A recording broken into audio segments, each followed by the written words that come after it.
नमस्कार। आपका अखबार के इस अंक में आपका स्वागत है। मैं हूं प्रदीप सिंह। रामलीला मैदान में रविवार को इंडी अलायंस की दिल्ली में पहली रैली हुई। जब से जून 2023 में ये गठबंधन बना है तब से दिल्ली में उसकी पहली रैली थी और उसी ऐतिहासिक रामलीला मैदान में हुई जहां से अरविंद केजरीवाल और अन्ना हजारे ने कांग्रेस के खिलाफ अभियान का बिगुल फूंका था और मंच पर कांग्रेस और आम आदमी पार्टी दोनों साथ थे। इसे आप कहें विडंबना कहें या राजनीति की व्यवहारिक ज़रूरत कहें, जो भी नाम देना चाहें, या सत्ता की भूख कहें, आप नाम अलग अलग दे सकते हैं जिस जगह पर आप खड़े हैं, जिसके समर्थन या विरोध में उसके अनुसार। लेकिन मैं इसकी बात नहीं कर रहा हूँ, इस गठबंधन की रैली की बात नहीं कर रहा हूँ। इस गठबंधन में जो दल शामिल हैं उनकी मॉरलिटी या नैतिकता या उनके सिद्धांत की बात नहीं कर रहा हूँ। इस रैली का नाम दिया गया लोकतंत्र बचाओ, जनतंत्र बचाओ रैली। जनतंत्र बचाने का उम्मीद की जा रही थी कि कोई फार्मूला आएगा।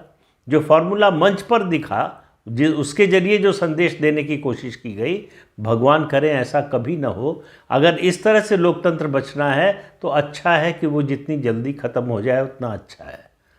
क्या दृश्य देखने को मिला? दृश्य देखने को मिला कि दो ऐसे विशिष्ट अतिथि मंच पर मौजूद थे जिनका मौजूद होना उसका कोई औचित्य बनता नहीं था। एक हेमंत सोरेन जो झारखंड के पूर्व मुख्यमंत्री हैं, उनकी पत्नी कल्पना सोरेन, और दूसरे दिल्ली के वर्तमान मुख्यमंत्री अरविंद केजरीवाल की पत्नी सुनीता केजरीवाल। अब आप देखिए, लोकतंत्र बचाने की बात कर रहे हैं लोग, लेकिन लोकतंत्र बचाने की कोशिश में जिन दो लोगों को मंच पर ले आए, राष्ट्रीय मंच पर ले आए, उनकी अपनी अपनी पार्टी में कोई स्थान नहीं है, कोई पद नहीं है, कोई अधिकार नहीं है। सुनीता केजरीवाल तो मुझे नहीं लगता, औपचारिक रूप से कम इसकी कभी घोषणा नहीं हुई कि वो आम आदमी पार्टी की प्राथमिक सदस्य भी हैं या नहीं। कल्पना सोरेन तो हैं, उनको मुख्यमंत्री बनाने की कोशिश जेल जाने से पहले हेमंत सोरेन ने की थी। तो जेल जाने से पहले या उसके अलावा भी अपनी पत्नियों को आगे बढ़ाना अगर लोकतंत्र बचाने का तरीका है तो इससे भगवान बचाएं ऐसे लोकतंत्र से। लेकिन जरा इतिहास पर भी नज़र डाल लें, कैसी कैसी कोशिशें हुई हैं अपनी पत्नियों को राजनीति में आगे बढ़ाने की। पहला नाम जो याद आता है वो याद आता है नंदमुरी तारक रामाराव, यानी एनटी रामाराव। तेलुगु फिल्मों के महाअभिनेता, महानायक और सबसे लोकप्रिय नेताओं में एक। आंध्र प्रदेश के उस समय पार्टी बनाई, पार्टी बनाने के कुछ महीने बाद ही सरकार बन गई, सत्ता में आ गई, और उन्होंने उनकी पार्टी जब तोड़ी, जब चंद्रबाबू नायडू ने, और उसका कारण यही था तोड़ने का, अलग होने का, कि वो अपनी पत्नी लक्ष्मी पार्वती को अपनी राजनीतिक विरासत सौंपना चाहते थे। उन्होंने कोशिश भी की, उनकी पत्नी ने पार्टी ज्वाइन भी की, और उन्होंने कोशिश की कि उनको मैंडेट मिले। जब रामाराव नहीं रहे उसके बाद सहानुभूति की लहर चले और उस सहानुभूति का फ़ायदा उनको मिले और वो सत्ता में आए और पार्टी पर उनका कब्जा हो, लेकिन ऐसा हो नहीं पाया। दूसरा उदाहरण जो याद आता है वो लालू प्रसाद यादव का। जेल जाने से पहले उन्होंने अपनी पत्नी को मुख्यमंत्री तो बना दिया, पार्टी में बहुमत था, पार्टी पर वर्चस्व था और पार्टी का एक जनाधार था और मजबूत जनाधार था MY समीकरण का, मुस्लिम यादव समीकरण का, और मुकाबले में सामने जो दल थे नीतीश कुमार का और उसके अलावा भारतीय जनता पार्टी का, दोनों कमज़ोर दल थे। दोनों मिलकर भी लालू प्रसाद यादव से या उनकी पार्टी राष्ट्रीय जनता दल से आगे निकलने की स्थिति में नहीं थे, और जब तक ये स्थिति नहीं बनी तब तक राबड़ी देवी मुख्यमंत्री बनी रहीं। 2005 में पहली बार नीतीश कुमार मुख्यमंत्री बने।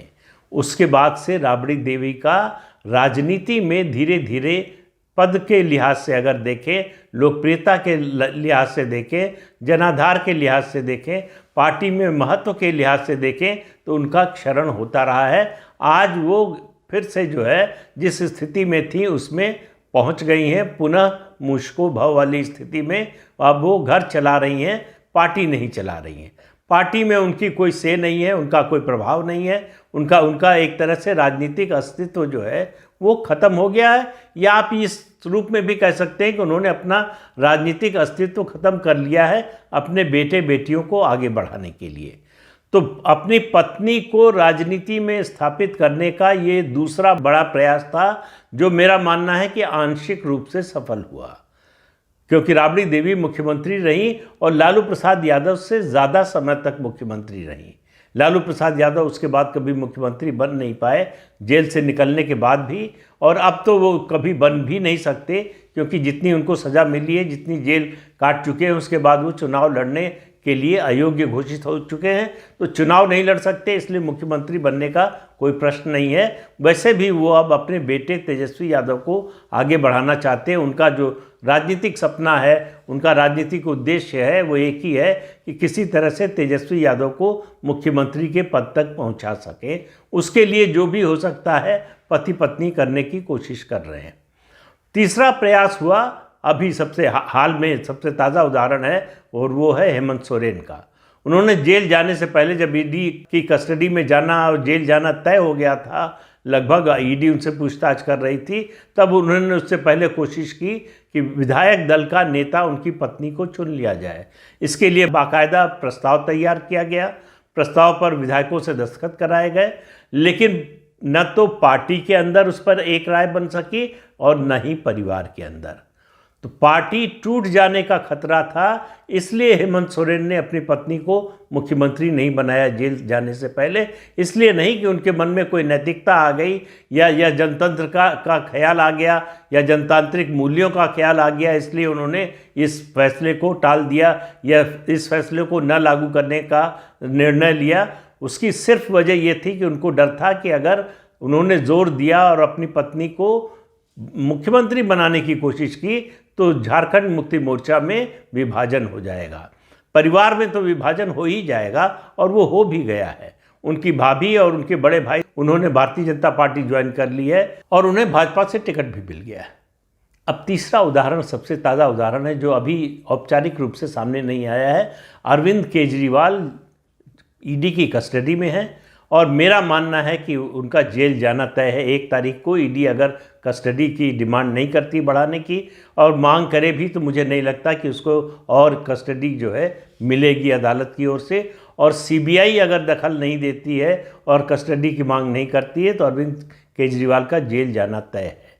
और एलजी यानी दिल्ली के लेफ्टिनेंट गवर्नर कह चुके हैं कि दिल्ली की सरकार जेल से नहीं चलेगी। अरविंद केजरीवाल को मालूम है कि उनको इस्तीफा देना पड़ेगा, इसलिए उनको अपनी पार्टी के किसी नेता पर भरोसा नहीं है। किसी नेता पर यह भरोसा नहीं है कि अगर उसको मुख्यमंत्री का दायित्व सौंप दिया तो वो उनके कहने के अनुसार चलेगा। इन नेताओं में एक बात आपको कॉमन मिलेगी, उनको अपनी पार्टी के कार्यकर्ताओं, जिन कार्यकर्ताओं ने उनको यहाँ तक शीर्ष तक पहुँचाया, राजनीति के शिखर तक पहुँचाया, उन पर ही सबसे कम भरोसा है। भरोसा किस पर है? परिवार के लोगों पर। तो नंदमुरी तारक रामाराव हो, या फिर हेमंत सोरेन हो, लालू प्रसाद यादव हो, और या अब जो है अरविंद केजरीवाल।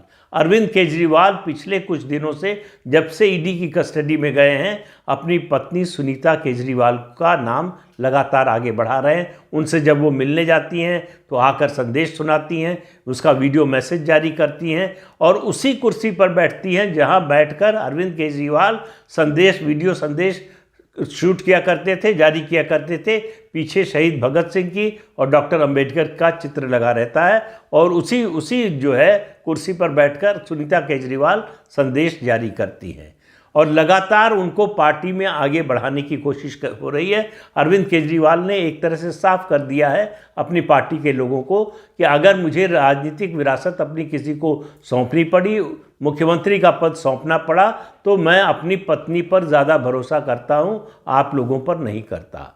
पार्टी में इस समय जो स्थिति थी, जो वरिष्ठता क्रम दिखाई दे रहा है, उसमें गोपाल राय वैसे तो सबसे वरिष्ठ है, लेकिन इस समय अधिकार सबसे ज़्यादा जैसे आतिशी को मिला हुआ है। जितने मंत्रालय विभाग थे जो एक समय मनीष सिसोदिया के पास थे, वो सब आतिशी के पास है। तो ये माना जा रहा था कि आतिशी को जो है मुख्यमंत्री पद सौंपेंगे अरविंद केजरीवाल, अगर उनको इस्तीफा देना पड़ा, जो कि अब मेरा मानना है कि वो निश्चित है, उनको इस्तीफा तो देना ही पड़ेगा। पद किसे सौंपेंगे ये बात की बात है।